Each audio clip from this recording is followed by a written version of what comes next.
Seperti biasa, di sela-sela waktu luangnya, Baginda Raja selalu mengundang Abu Nawas untuk menghibur dirinya.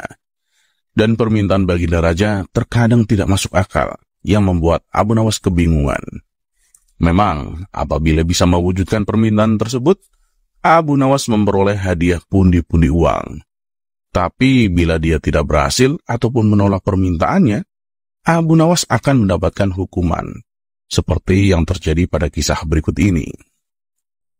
Diceritakan Baginda Raja mendapat hadiah seekor ikan yang indah dari sahabatnya yang berada di negeri seberang. Dengan senang hati Baginda Raja menerimanya dan menaruhnya di sebuah kolam taman istana. Dengan keberadaan ikan tersebut membuat Baginda Raja merasa terhibur. Karena setiap kali ia merasakan jenuh, ia duduk dekat kolam istana sambil memandangi ikan barunya. Namun, lama-kelamaan akhirnya timbul juga rasa bosan. Entah kenapa tiba-tiba terlintas di benaknya suatu khayalan yang tak masuk akal. Andaikan ikan ini bisa terbang, pasti akan lebih mengasihkan, pikir Baginda Raja. Kemudian ia berkata kepada menteri yang setia mendampinginya. "Wahai menteriku, apakah mungkin seekor ikan bisa terbang?" tanya Baginda Raja. "Ampun Paduka yang mulia, saya kira itu sesuatu yang mustahil Paduka. Karena ikan tidak punya sayap seperti burung," jawab menterinya. "Bagaimana dengan orang-orang sakti? Adakah di antara mereka yang bisa membuat ikan ini supaya terbang?" tanya Baginda Raja kembali. "Itu juga tidak mungkin Paduka, karena habitat ikan adalah hidup di air," jawab menterinya. Mendengar jawaban tersebut, Baginda Raja pun hanya terdiam, sambil sesekali menghela nafas. Sang menteri yang tak ingin melihat rajanya kecewa, segera berkata kepadanya, "Paduka yang mulia, kita panggil saja Abu Nawas. Bukankah dia terkenal cerdik? Kita suruh saja dia untuk membuat ikan Paduka bisa terbang," usul menterinya. Rupanya usulan sang menteri disambut baik oleh Baginda Raja. "Wah, benar juga katamu. Cepat panggil Abu Nawas kemari," titah Baginda Raja. Singkat cerita, datanglah Abu Nawas ke istana dan menghadap Baginda Raja. "Ampun Paduka yang mulia, ada gerangan apa Paduka memanggil hamba?" tanya Abu Nawas. "Begini Abu Nawas, aku ada sebuah tugas untukmu. Jika kamu berhasil melakukannya, aku akan memberimu 1000 dinar, kata Baginda Raja. Sontak Abu Nawas terkejut karena uang yang ditawarkan jumlahnya sangat banyak dari biasanya. Karena tergiur oleh hadiah yang akan didapatkan, Abu Nawas langsung menyanggupinya. "Oke, siap Paduka yang mulia. Hamba akan melaksanakan tugas Paduka."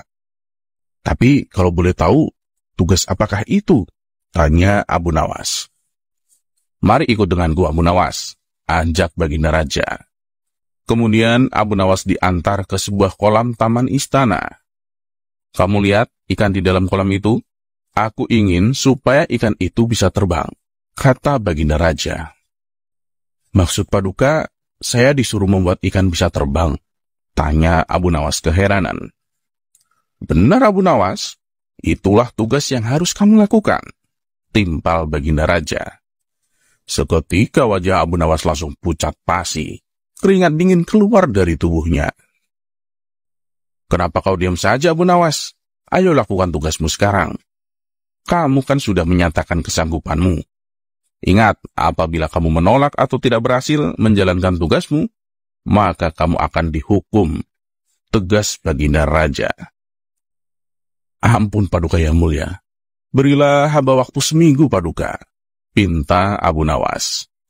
Baginda Raja pun menyetujuinya dan mempersilahkan Abu Nawas untuk pulang. Sesampainya di rumah, Abu Nawas menghabiskan waktunya hanya dengan melamun meratapi nasib. Ia terus memikirkan bagaimana caranya supaya bisa lolos dari hukuman.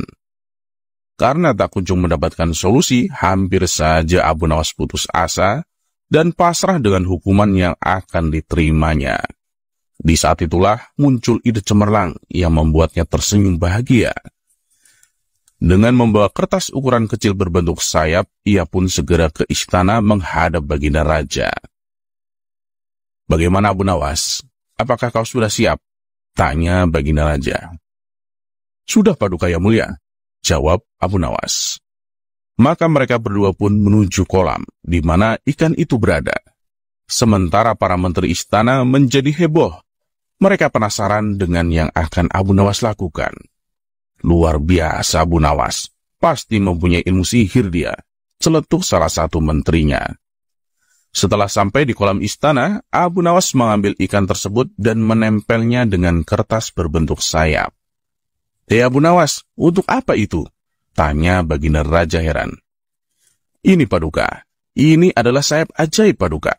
Hewan apapun bila ditempel dengan sayap ini, pasti akan bisa terbang, ujar Abu Nawas. Para menteri istana yang ikut hadir bertambah takjub mendengarnya. Ketika semua mata tertuju kepadanya, Abu Nawas segera melemparkan ikannya ke udara. Sesaat ikan itu terlihat seperti terbang. Namun ia langsung kembali turun ke bawah dan jatuh tepat mengenai batu di tanah. Ikan tersebut pun akhirnya mati. Melihat hal itu, Baginda Raja menjadi murka. Hei Abu Nawas, kau bukan hanya gagal membuat ikan itu terbang, tapi kau telah menewaskan ikanku, hardik Baginda Raja. Karena sudah menyiapkan jawaban, Abu Nawas terlihat tenang. Tunggu dulu Paduka. Bukankah Paduka tadi lihat sendiri, ikan itu sudah sempat terbang ke atas? Jawab Abu Nawas.